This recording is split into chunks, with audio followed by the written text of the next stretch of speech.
check, check. Here we go. Welcome. Hey, everybody. Yeah, all right. So, we are here to have a lovely panel discussion about how to bring politics back to the dance floor. Political activism and music today.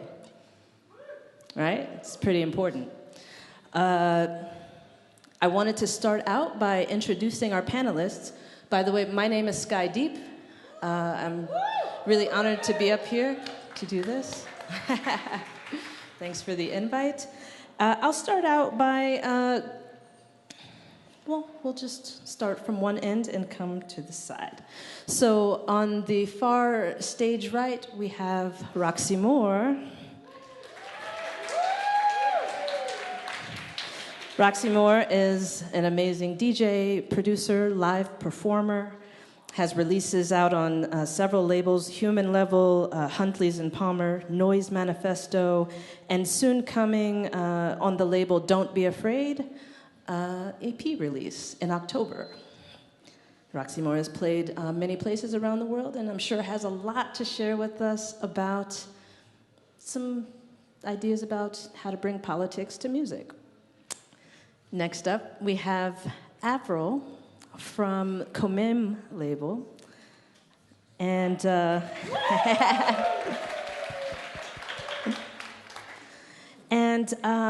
Avril is very passionate about the commitment to Comem as a label manager. Also, Radio Comem is part of the same project, and the booking agency Futura. Both the label and the agency are represented equally on men and women, and also represented by queer and POC people. Mm-hmm. Yeah. Next up, we have El Cavaliero.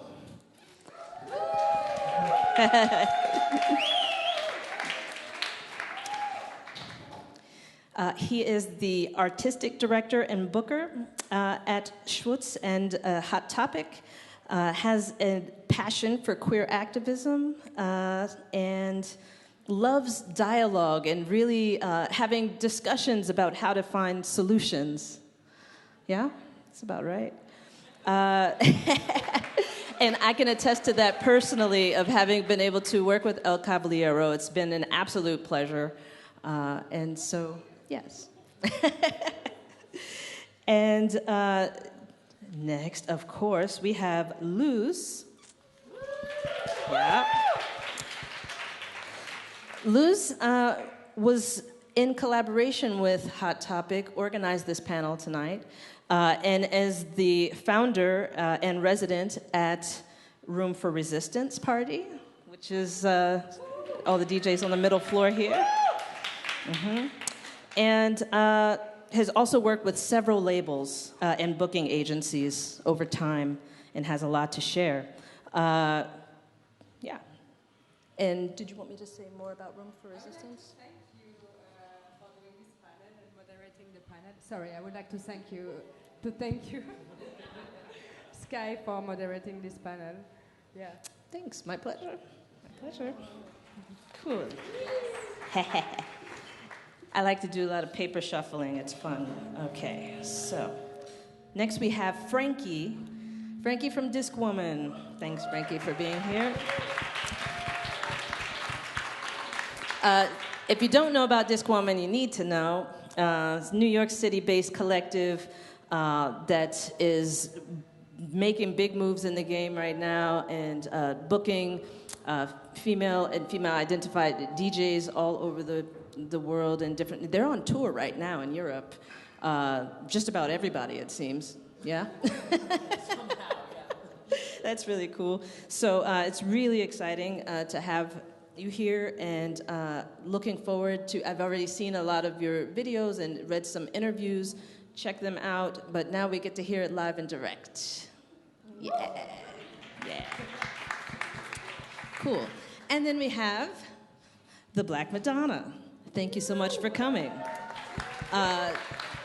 Several releases, amazing producer, DJ, resident at Smart Bar, and also is one of the founding members of the Frankie Knuckles Foundation, which is amazing.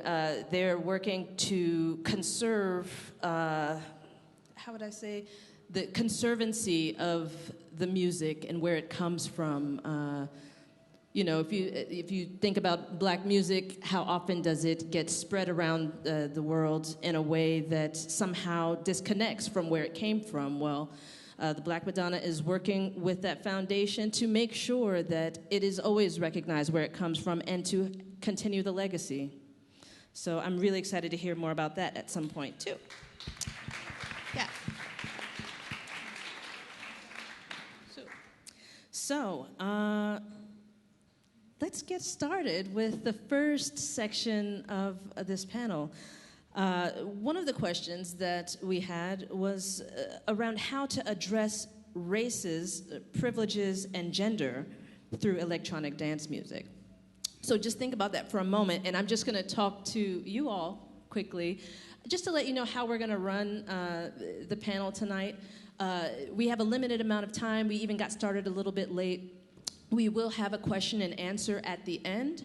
So if you have questions directly relating to the topic of the panel, feel free when the time opens up to raise your hand and we'll pass the mic around to you.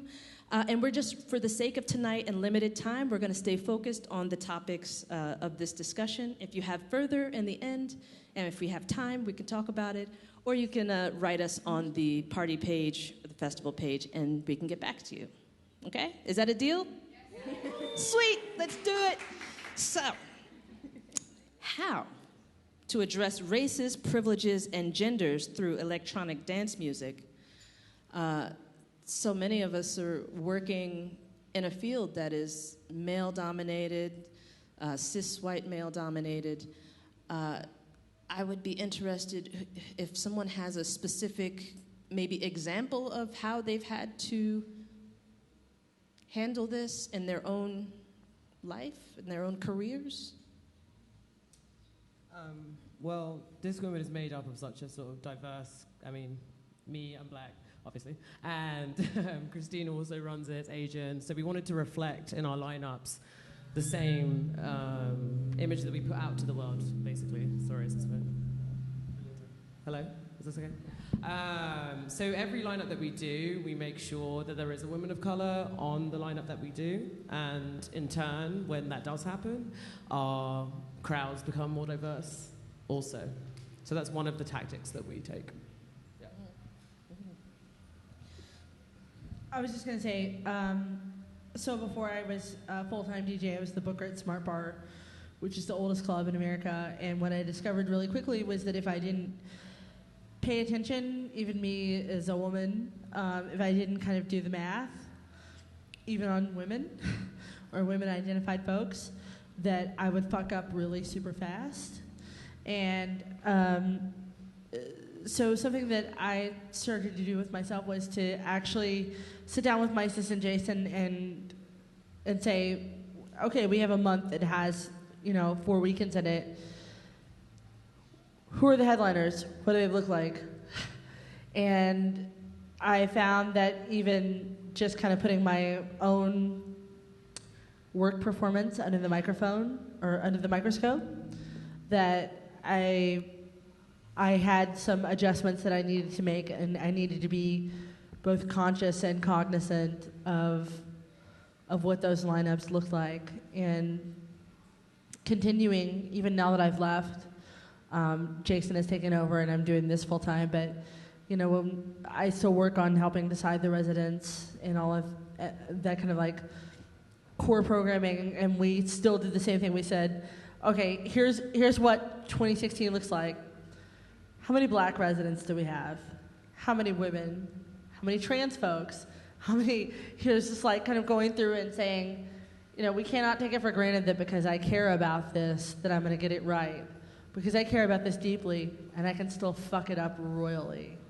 And so I think in general, for any club that says this is a priority, if it's a priority, you need to put a protocol in place that doesn't assume that your intentions are sufficient. because your intentions are not sufficient? On my side, I mean, I think we have to change a lot of structures from scratch in all levels. It's not that it's about having more women or men or black and white. It's about, in general, a work that we do from the beginning to the end, which I think, for example, the dance floor is really the last step of everything, is where we have fun, is where we finally enjoy.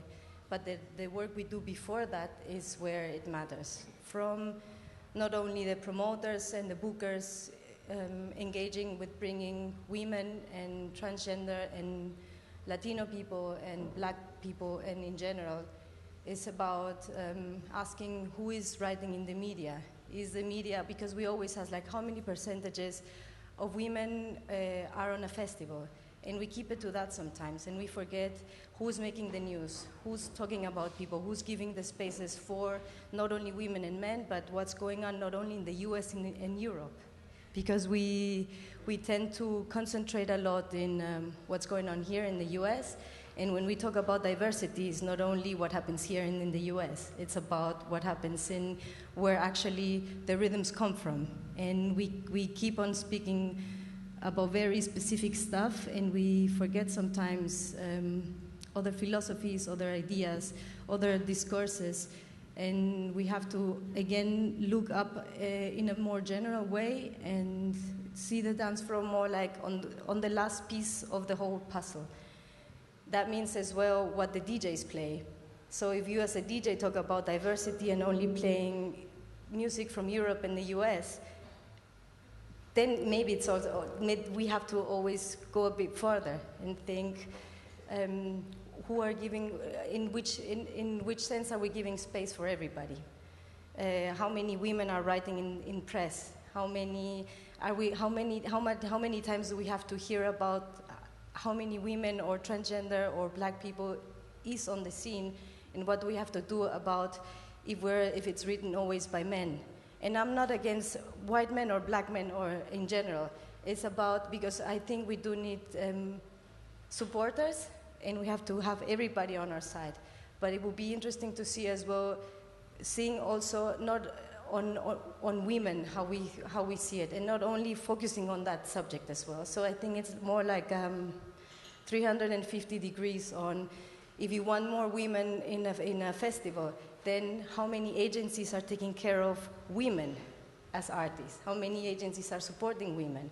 How many press is writing about women? So it's like we have to see in all levels, I guess. Uh-huh.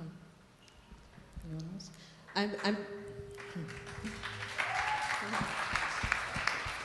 I'm curious from the Comem perspective and from Futura.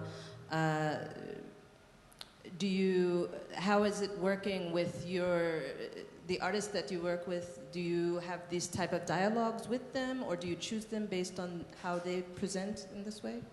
I mean, luckily we had it has been very organic in a way that we work with a lot of Latino people. I'm myself a Mexican. My partner is Chilean, half German. So there's always the interest, as well as not just like looking around and saying, okay, I will do my life in Europe because of many reasons. It's also, how can I help my own community and bring platforms and create platforms to show a bit of what we have as well, and not concentrating only on what's happening here or the US, so especially talking in my direction.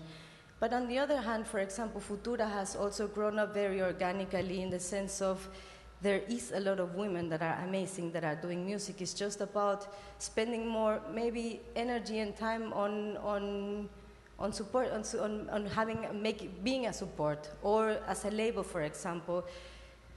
You need to spend, it's not about just saying like, yeah, I have 50% and I have 50% and I make my quote and that's it. It's how much time you invest with women and men that probably need a bit more of time, and they have the knowledge and the vibe, and it's just about like a bit of like a platform. It's just that. But you do have to, instead of saying, I think we have to stop just um, mentioning it or addressing it, but it's the fact of how you actually act daily and how you, I think it's a point where we all have addressed it at some point, and it's good to be conscious about it, but you have to take it to a daily base, which means as well, for example, if you go as an artist to a gig and you have a dinner with a promoter, I think it's important to mention it and to have a dialogue and say, okay, for example, if you are in East Europe and you say,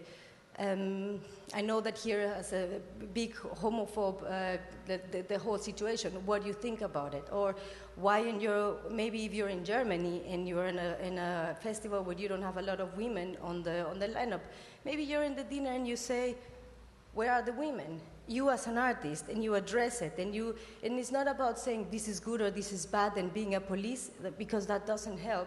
It's more about creating a dialogue and saying why, or maybe trigger some thoughts. And I think in our side from the agency has been more natural. On the label, it's been more really being as a platform and support for women and men in Latin America too. Thanks. Yeah. Yeah, I just want to add this. Indeed, the responsibility of each other to push or help.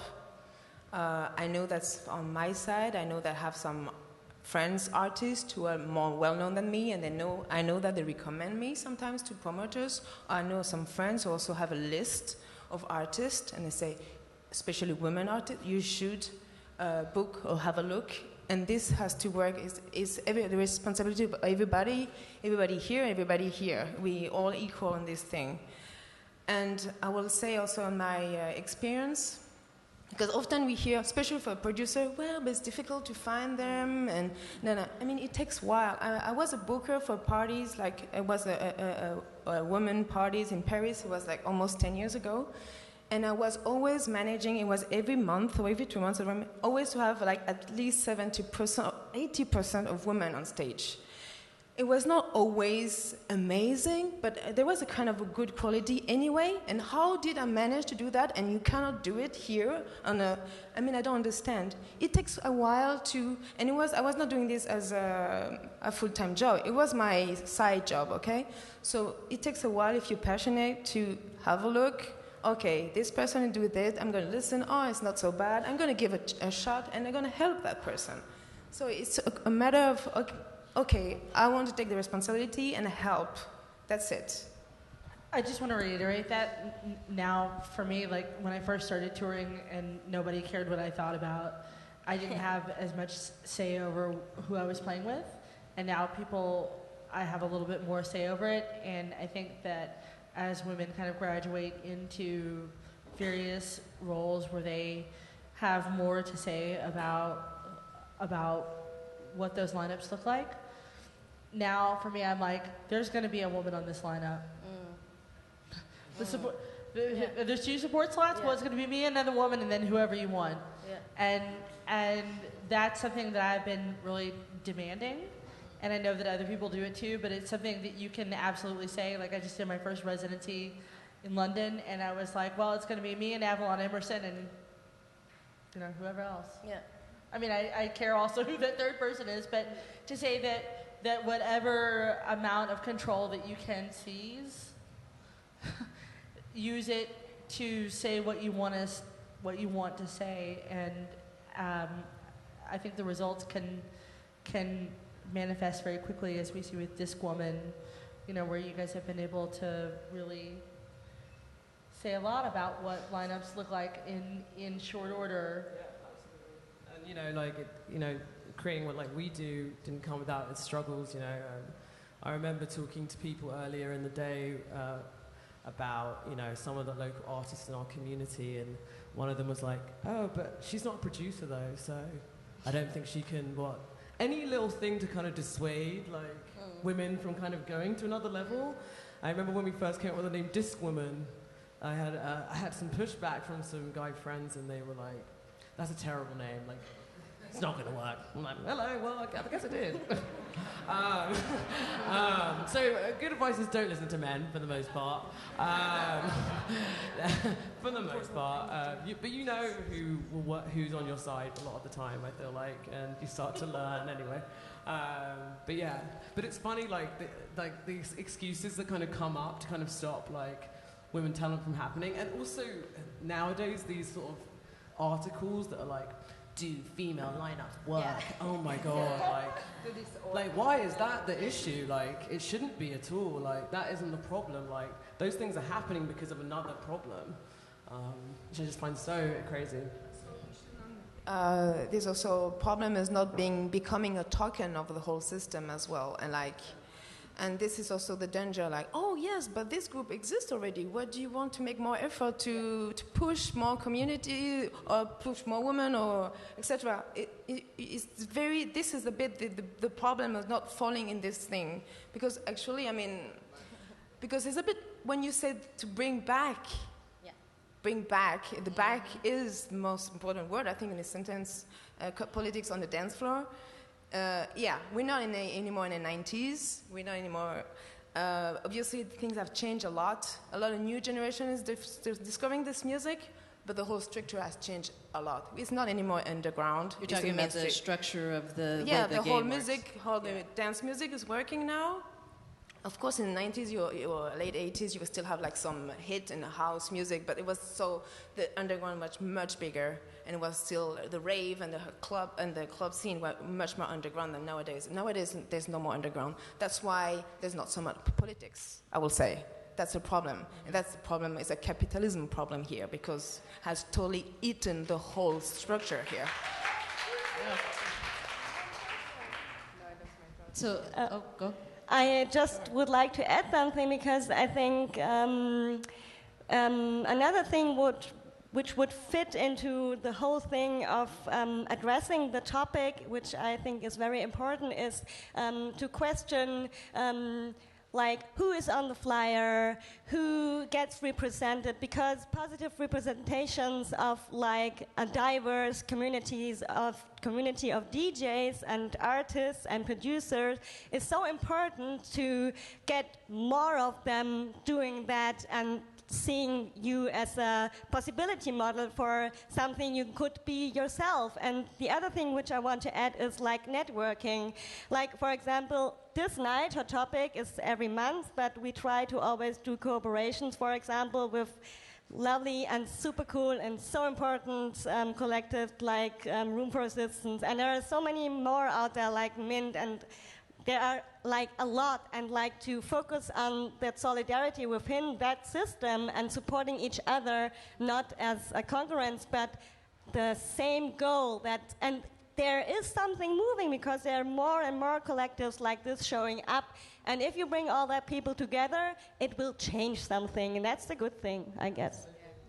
What I wanted to say regarding this token issue is that I have the feeling that there is many more collectives that are rising now, and that's really great. And we have to be careful not to be considered, because people talk about that in the media like a trend. Oh, we are a trend, but we are not a trend. We are a social movement.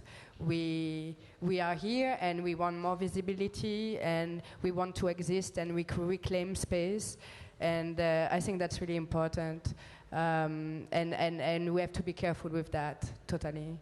That's what I want to say. There was something we were discussing a bit backstage, where you were saying to me, and you even mentioned it in the beginning here, coming up with a protocol or a way to really, as a collective force, like all the little collectives, but also coming together as one grand collective, with a process that we can all use and hopefully implement and sort of inject in all the pockets everywhere we go. I want to say something about that, if it's okay. As Room for Resistance, we've been in touch a lot with the Siren Collective in London, and that's been a very great inspiration. And seeing what they are doing and going to their party in London, it makes us like exchanging about how to create a safe space. I was actually really interesting, and we were helping out each other, exchanging ideas, creating poster with each other, and that was really, really cool exchange, and because we all have the same goal at the end. I mean, you also like taught so much to compete with one another all the time. It's like exhausting.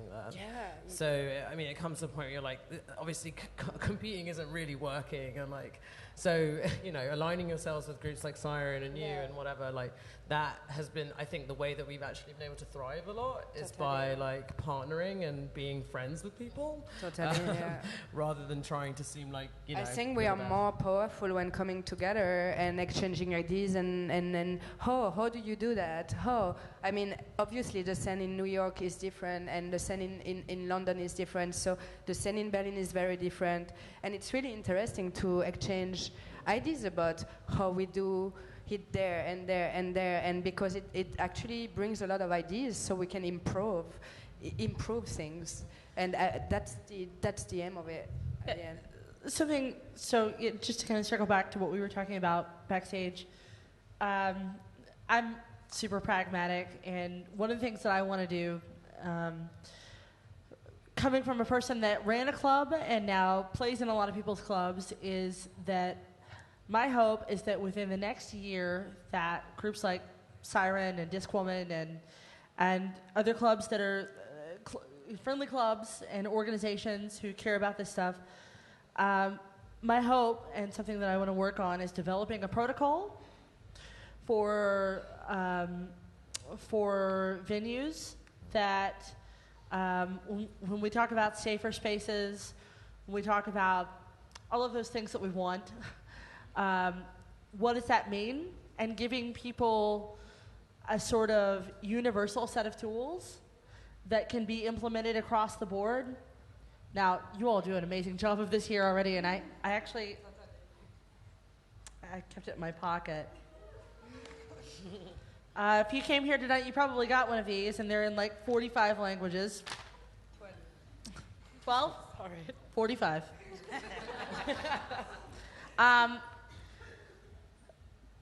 To me, I feel like this is a set of tools that a lot of clubs have just not even thought about. And it's not that they're unfriendly to it. It's just that it never even occurred to them. And so I come from Smart Bar, which is literally the oldest club in the world. And I can say that even for us, and we are super, super, super friendly to all kinds of folks. We have no door policy. We have no dress code. We have our strongest night is our queer night. I mean, we have a long history of being welcoming before that was even a thing that people said in Chicago. But we had to have some real concrete policies that were implemented in the last few years. We had a resident that came out as trans. So we had to figure out how to do that. We had to be like, okay, well, how do we do this and not mess it up? To me, one of the things that's lacking is kind of a universal protocol for clubs. If that existed, then people like myself, people like other artists that care about this stuff, could insist on this in their writers. We could contractually insist on this and say, yes, I will come play your club, but having said that, this sign in 45 languages is going to be posted all over your club. And it would give people the tools that they need to kind of unpack some of this shit, because right now we're all winging it and going, you know, you should have a policy that says if a guy grabs a girl's butt, he should be thrown out. But how do I know how to report that? How do I know that the staff at the club that I'm going to go play at shares my values? How do I know when I go and I fill your club up that with the money that you make, you're going to pay a staff that says bathrooms are decided on whatever gender you identify as and not by whatever gender this person who's at the front door eyeballs you as? And I think that it would take actually a fairly small number of people to exert pressure across the board. But I would love, and what I hope, I always sort of fear these panels because I love all of you people, but I'm afraid of talking to you.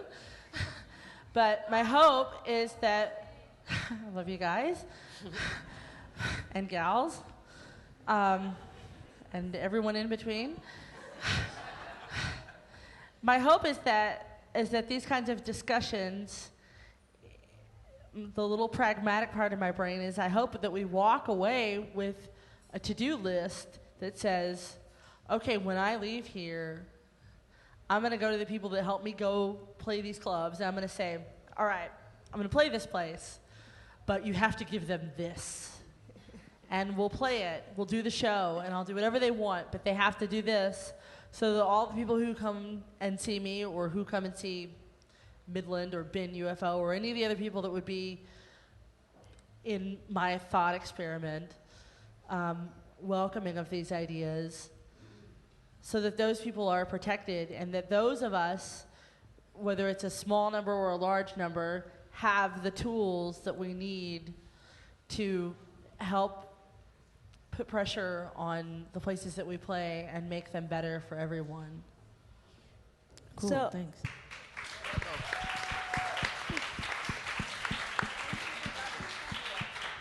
Okay, you ask how we do it. I would like to share some stuff we try to do at SchwuZ to make it a more inclusive space, so that we can get that protocol. And the first thing is, and this is the basic idea of SchwuZ, and now I have to go to the history. SchwuZ exists now for nearly 40 years. It has a long activist history, especially of gay men, fairies, and queens, and then opening up to other gender identities and sexual orientations, and moving from club to club and getting bigger and bigger, and now we ended up here at this lovely place in Neukölln. And for sure, the basic idea is, because we are a team of 100 workers, that and we have a lot of different opinions, and the stuff is changing for sure. People stop working, new come in, like that. We want to have a space where people can be curious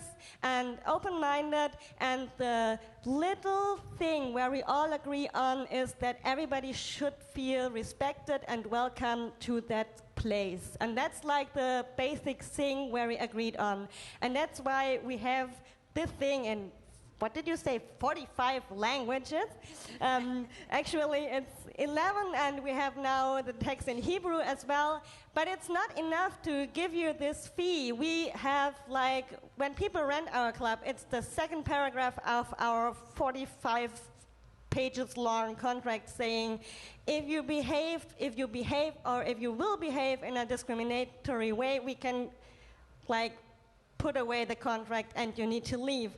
We send this text to each DJ, to each performer, to each artist, to each fundraising staff, to each whatever who is interested in that club, because we want to make sure that people know where we come from and what we want, and where you can get help and support if you feel disrespected or get an offensive whatever, I don't know.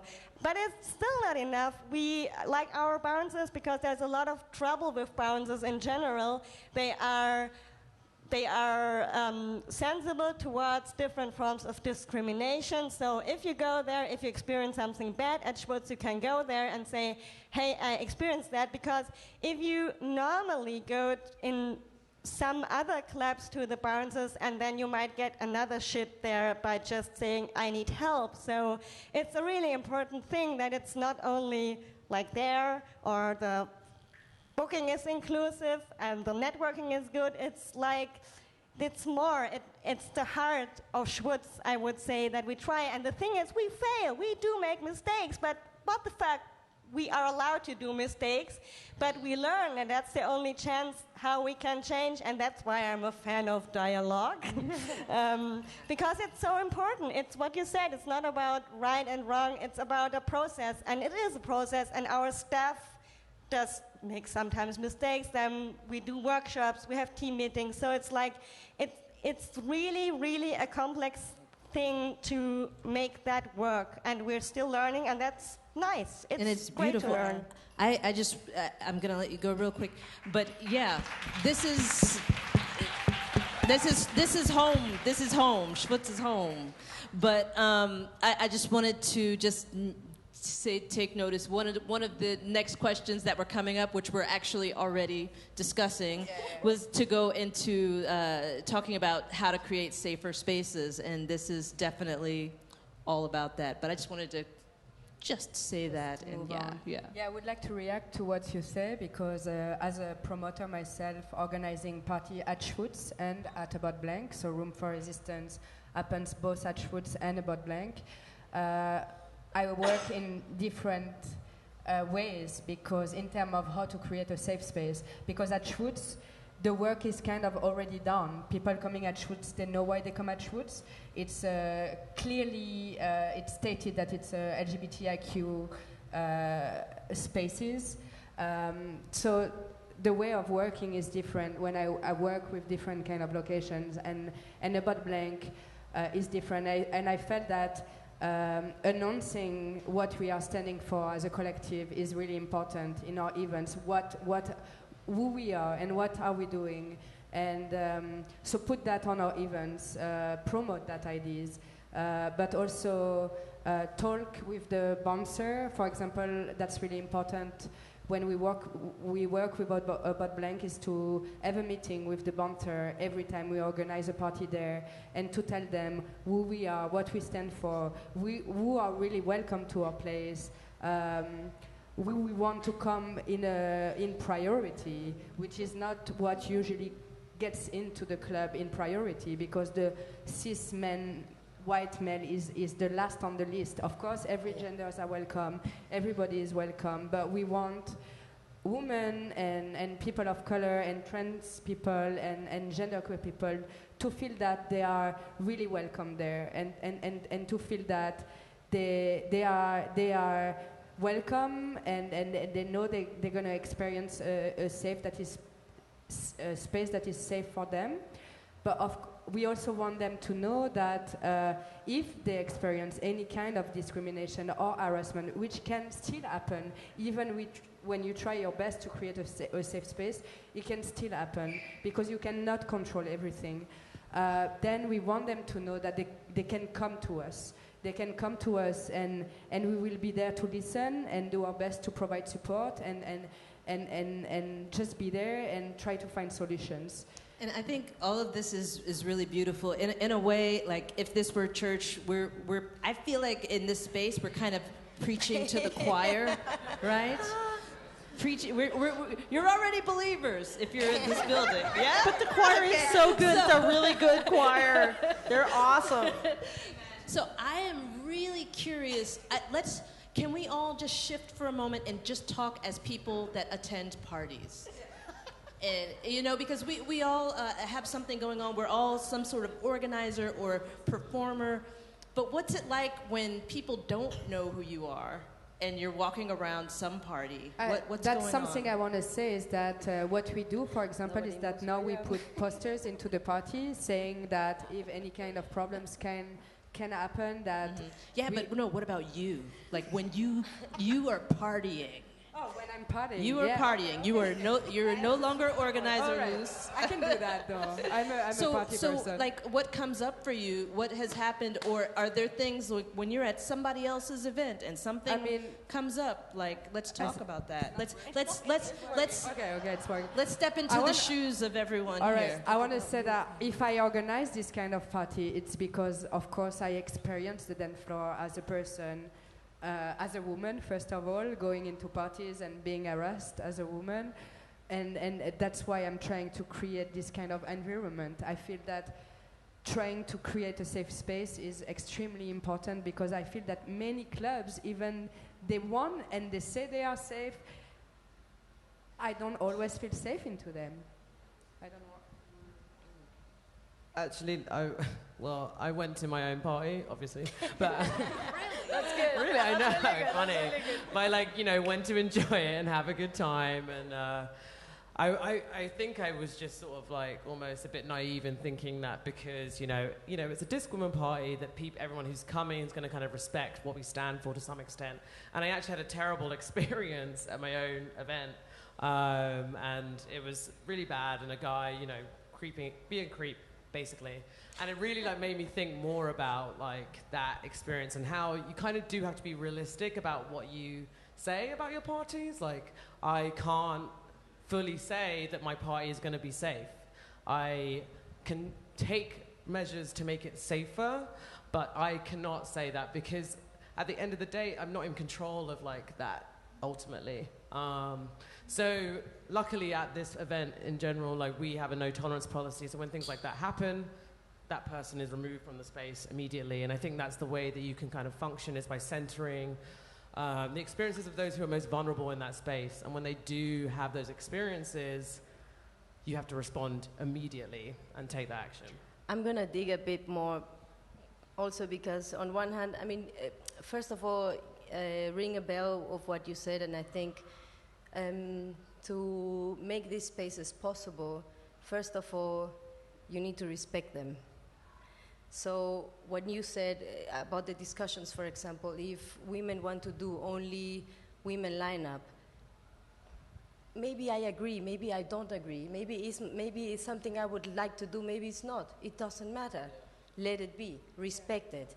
If there's women that need to be, or that feel and have the need to have a only female artist, it's fine. Who I am to need to be on the need to discuss if it's good or bad. If suddenly the music industry will become a only female lineup, maybe I would worry. Maybe I would start a discussion and would say, you know, girls, maybe it's not so good, but it's not like this, so it's fine. It is fine.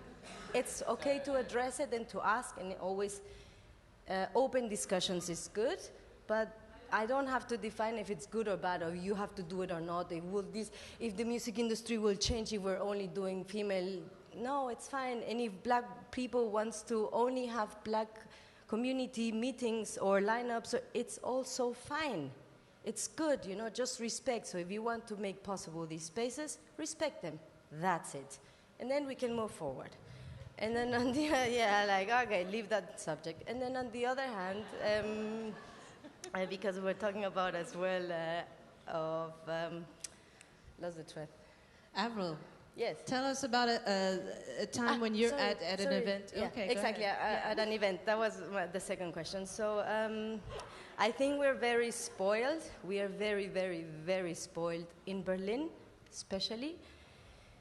There's a lot of people who had the good chance to only party in Berlin, or mainly party in Berlin, or enjoy what's the music industry in Europe in general, which it's a first world, and it's very nice, and it's a good experience to be here, especially Berlin.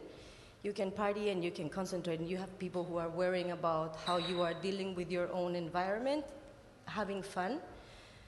And I think that addressing and talking about women in the music industry, being or not a woman, I work with a lot of artists as well that are women but are gay women or are transgender, and they also come to the point where they say, why do I have to discuss if I am a woman in the music industry?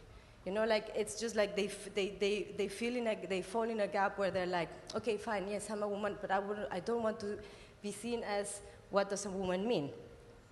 Another subject, but in the sense of what for me is important is that coming from a place that music industry is not so old, Mexico, Latin America, and that we are still working on it, and there's a lot of things that we still have to do.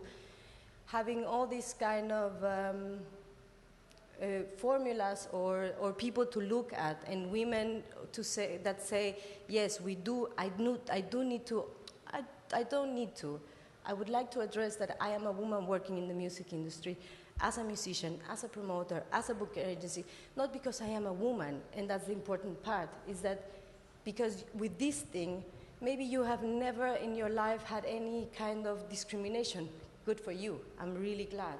But it's not about you, it's about how the community works. So if you make an echo in your words and you address that you're a woman, how you work, this comes to the people where Latin America, we're always very curious what's happening here, what's happening there, what are they talking about in Europe. So if you hear what they're talking about, and then people, promoters are like, actually, yes, we have to respect, we have to do, we are still a very young scene.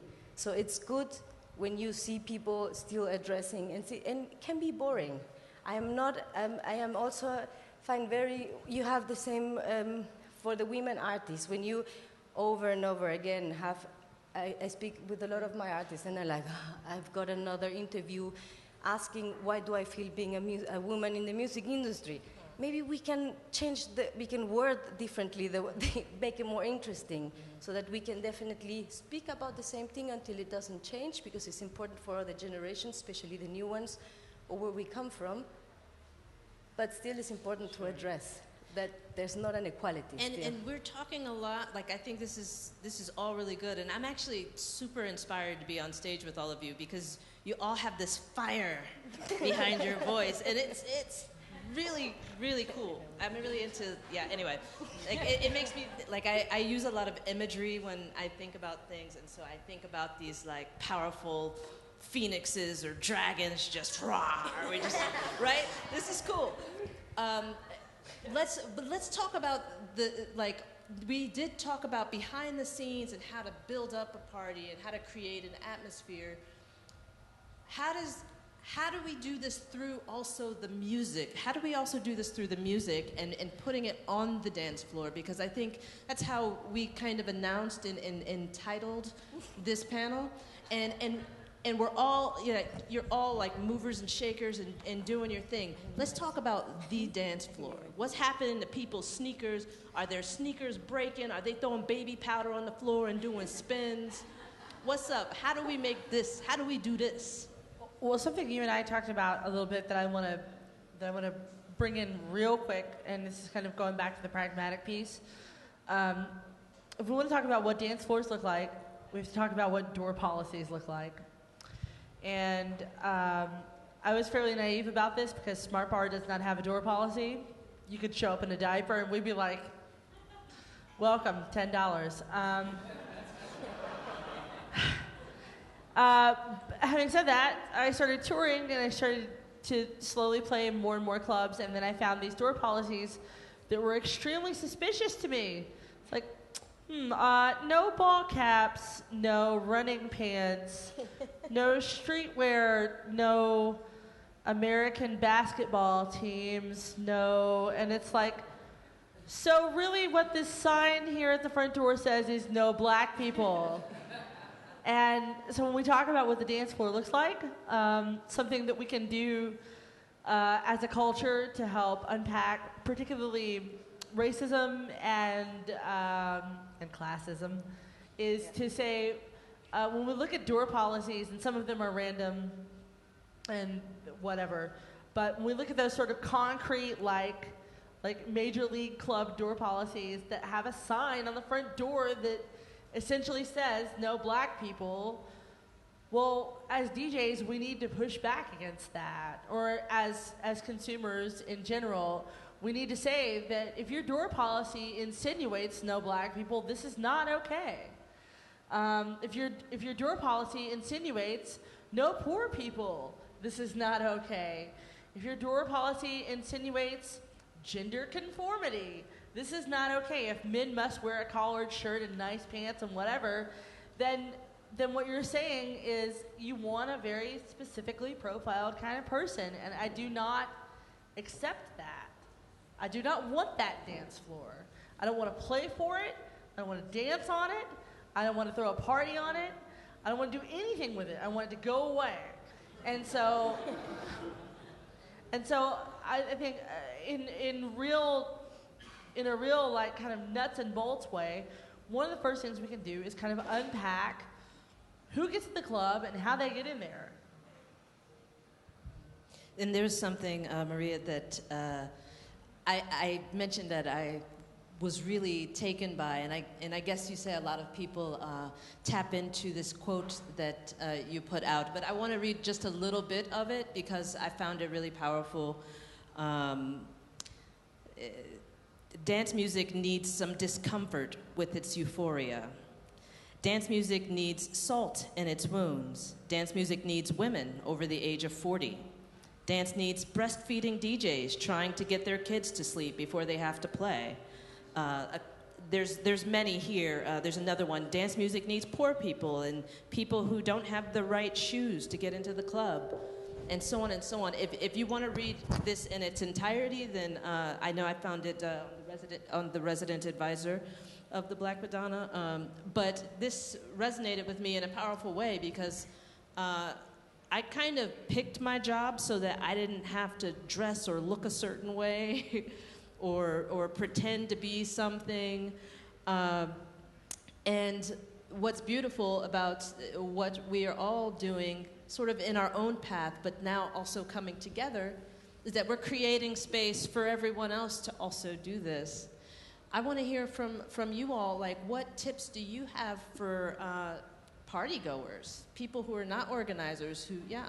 I wanted first to come back to your question about how do, and I think Hermione wanted to say something also about how, as a musician, or I want to say as a promoter of a party, what is really important for me is also to create space for artists to experiment, to try out things. I want them to know that in this party right now, they can try out things, which means they can make mistakes as well, but it's okay. To try to be adventurous. I think that's really important because I have the feeling that if you go in some clubs, you always listen this kind of the same music and the same of the always the same songs, and I think it's nice to have the opportunity to try out. It's not always easy as an artist to feel safe to try things because maybe you want to please the crowd or you have a lot of pressures on your shoulders and you really have to get people into the crowd, into your set and stuff. But I mean, at least in the party we do, I think it's important that there is space for experimentation, and it means also space to.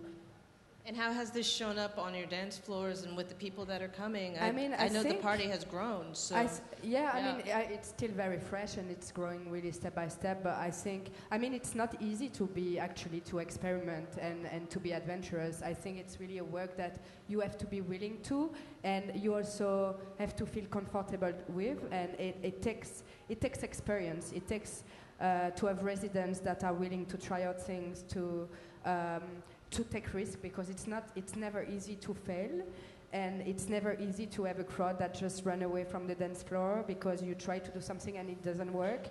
But I think we gather a crowd of people that really love music, and they are really open-minded, and they are open for this to happen, and they are there for the experience more than just put your hands in the air and just like be all the time, Yes, I'm more or less going to say more or less the same thing. We live in an era of conformism in society right now, and it's of course reflecting in the dance floor. You cannot expect something totally different outside and inside. And it's a bit sad when you've been living, when you see the progression of the scene, if you're really attached to that scene like I can be, and I guess all of us here, it's really sad that indeed something you live for a rave or whatever is becoming very conformism, and in the production first, and also as what is played in regular in all the clubs, and you can see that in Berlin and in different places. 2 weeks ago, I was playing in a party in Brussels with another friend, Olof Dreyer, and it was funny because he played something that people didn't expect at all. he played, I don't know, like Principe, things with rhythm, things to make your body dance differently. Because also this, I will say, people dance all the same nowadays. They all dress the same way, and they all dance the same way. You go to Berghain, it's very sad, this Uniform. way of dancing. I'm sorry. I miss fucking people move your body differently, please. So I think he's trying to do this, and he makes all type of music.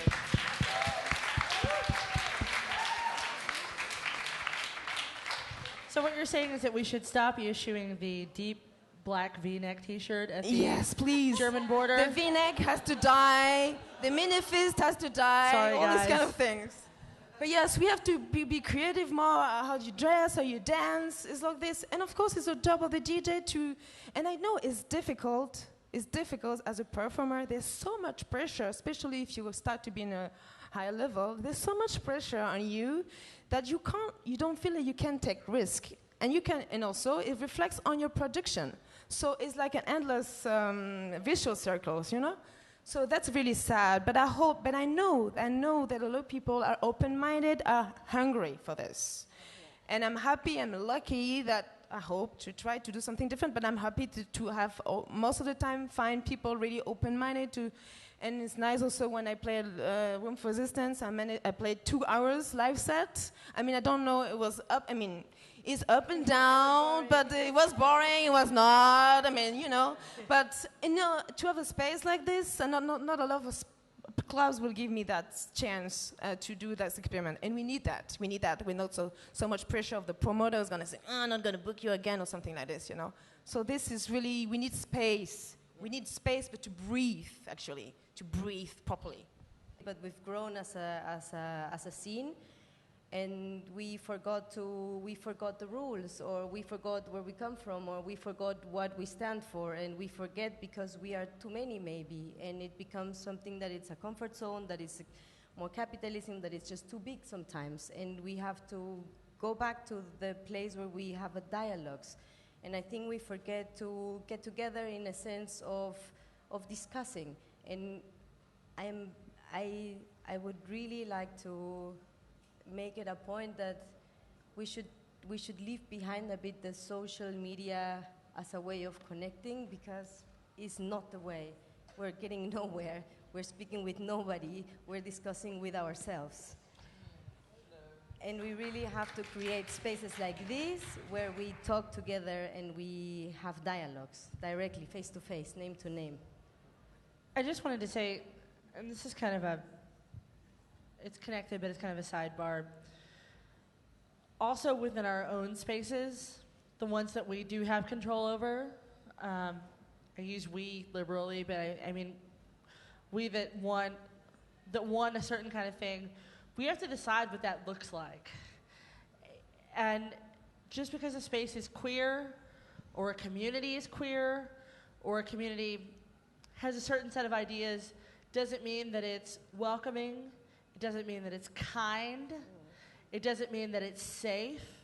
I'm a woman that plays many, many, many parties that are particularly male and particularly gay, and I have had some extremely fucked up shit happen to me in those spaces where I imagined myself to be safe.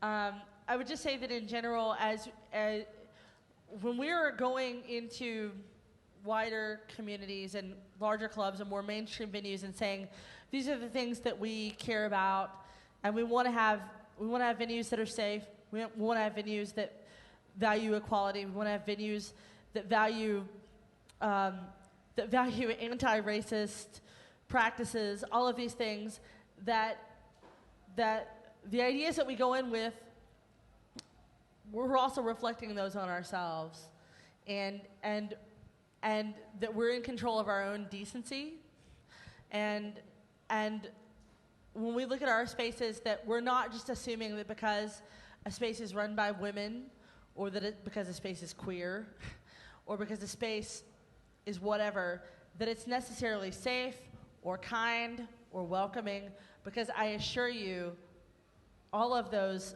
spaces can be the very opposite of everything that we want.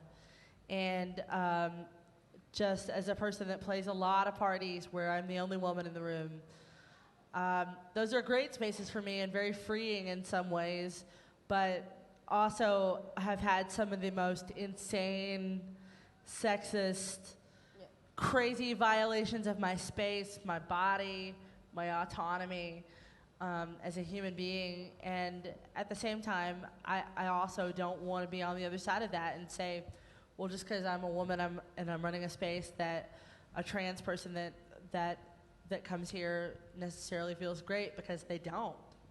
They don't. The person that I am doesn't make the space that I'm booking or that I'm controlling necessarily welcoming or safe. We have to be cognizant of it, conscious, and proactive in all of those things. And there's a lot of stuff as far as in terms of, like, you know, we talk about what kind of community we want to have. If we're asking for these things from mainstream clubs, you know, what kind of people are we as a community? How do we treat each other? All of that stuff. You know, it's about dialogue. It's about staying in communication with people that maybe don't necessarily look like us, asking ourselves if we're doing the right thing, whatever that is. I just want to say in general that whatever your identity is or my identity is does not preclude us from self-reflection and accountability. Thanks.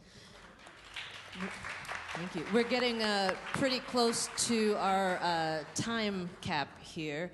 And so I wanted to begin to direct some questions out into the audience here. Real quick, I see you. Right before we go there, I wanted to say one thing. Just as an example, I mean, during the civil rights era and many civil rights movements or any kind of political movement that has had to break through oppression, there has always had to been the front line of people to go in and to sort of prepare themselves and prepare their shield to rush into a place that is very unsafe, to make a presence and to take a stand. And that's what I see happening here, and I want to thank you all. And thank you all for being here, because I hope it gives everyone hope that, like, the interest and the passion is growing for this. We need this. And so I want to hear. I saw that there was a question there in the back.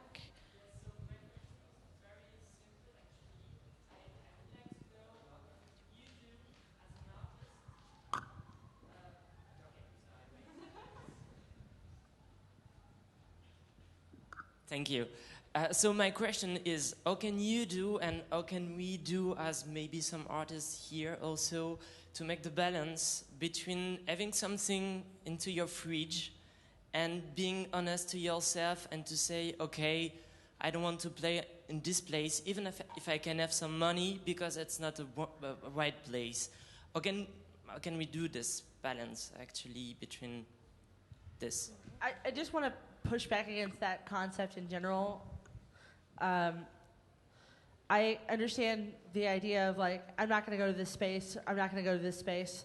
But as a woman working in dance music, if I did not work in any space that did not welcome me and did not protect my interests or my safety, or that did not have adequately trained staff, then I would fucking starve to death. And so putting the onus for that on people who are facing those challenges, to say that as women or trans folks or non-binary or whatever, to say that it's on us to draw the line in the sand between good places and bad places. The onus isn't on us to draw that line. All we're responsible for is living through this bullshit. And that goes double in a club. And so what I would say is that what we can do is that we can ask the people who are in charge of misogyny and who are in charge of homophobia, and that's men and straight people, we can demand that they change their behavior. I think that one of the most important concepts as we do move into the action phase, I think there's now, there was a period in time where you couldn't even talk about this. We would not have had this conversation 10 years ago. This would never have happened. Maybe in Berlin, but in America, never. In a lot of the world, these were just not, like, feminism in dance music was just not a topic that was up for discussion. One of the things that I think is essential as we move from the kind of like, oh yeah, okay, we all acknowledge that there's a thing that we need to fix, is to also say, it's not on women to fix it. Or for us to draw the line in the sand, or for us to be the most principled, or for us, it is on men to fix misogyny. It is on straight people to fix homophobia. The burden of this does not lie with us to pick the good places to play in and make our money. We just have to live through it. And so what I would say is that as we move into this action stage, it's what can we do to get men to take responsibility for changing the culture that they thrive in, benefit from, build businesses in, build whole communities in. What do we do to take this thing that we acknowledge as a problem, or a variety of things that we acknowledge as problems, and pass them to the people who benefit from that problem existing, instead of saying again and again, well, what can women do to fix misogyny? I can't do anything to fix misogyny. I can't. I can live through it, maybe.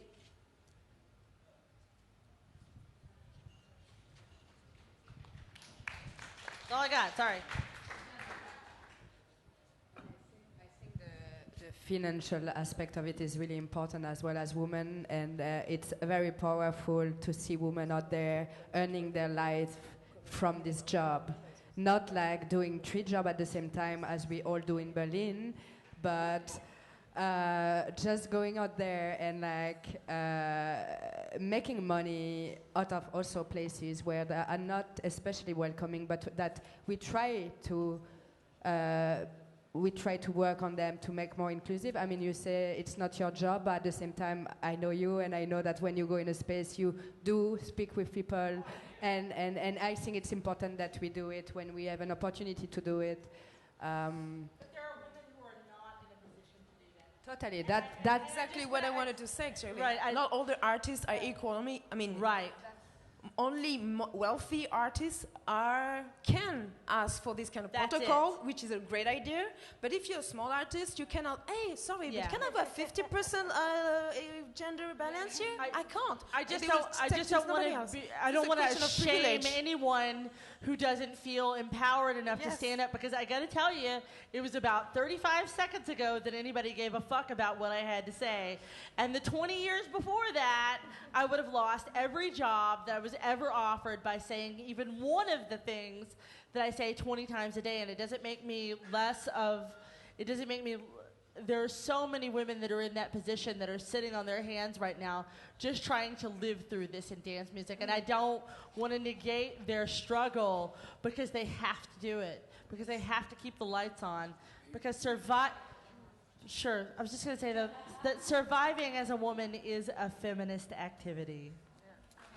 And I will add, this is true for all the minorities. I mean, we're talking mostly Everyone. about women, but also people of colors. And Surviving as a transgenders. black person is in and of itself an act of liberation. And Latino. We have time for one last question. I want to ask, you've talked a lot about how to influence promoters, clubs, people who call the lineups.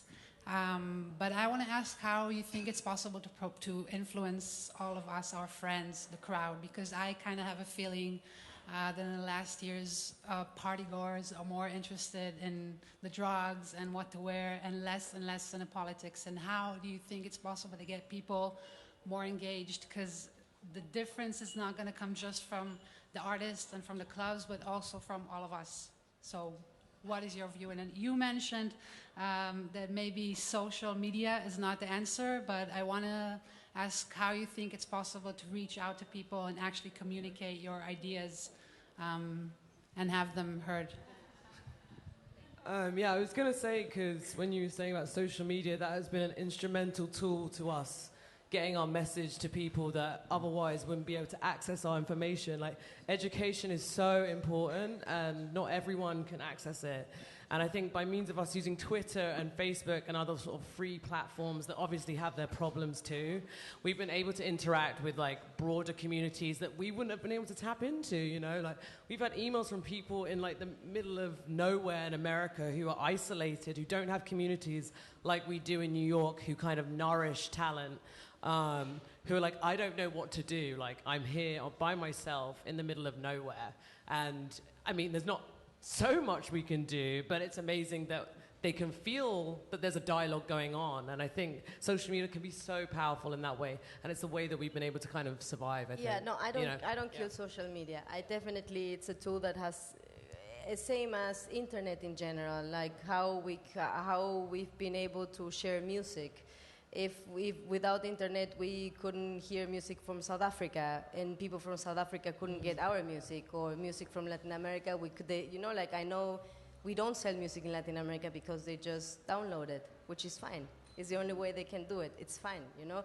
And social media is also the only way sometimes that you can get connected through like so big distances. What I'm saying is keeping everything only through the social media. It's a comfort zone. And it becomes something that it's going nowhere at the end. You know, like, of course you can reach people and it's amazing. What do you do after that? And now is there an action? Is there a the step? perfect time For to just cut in and say that this is everybody's chance to talk more about this with each other. In the dance floor. And party. And this room right now is about to turn into a dance floor. Let's see what we bring. What we bringing tonight? We bringing something? Okay. Please give a hand to all our panelists.